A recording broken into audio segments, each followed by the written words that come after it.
How to fix notes not showing on Instagram. Basically on some of the device as in some of the regions Instagram has ruled out a new feature.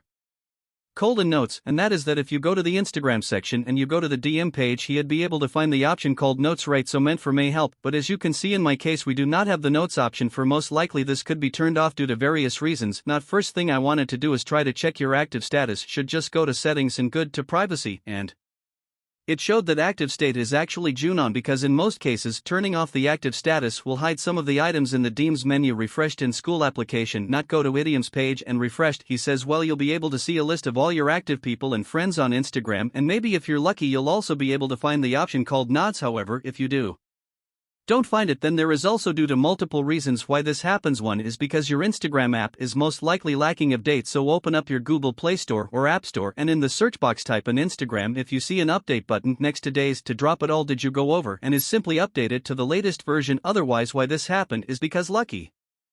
I'm in my that it has been already months and years since as the wrong road dog did not feature in Instagram. While this keeps up getting the application, that is because they add new features to remove them, but disadvantage what doesn't really cut the end of it. Simply remove this feature and there are a high chance that incident has likely removed that feature from near region or anything as such, saying that guess there's nothing really begin to. If you want to the not originally can always use the older versions of InSyrup, but personally I wouldn't recommend you to download those regions of the really answer a question if it didn't help much. Shorter than the like and subscribe to our channel, and if you have any more questions feel free to leave them down. Thank you very much for watching to the end of this tutorial and see you soon in our next video.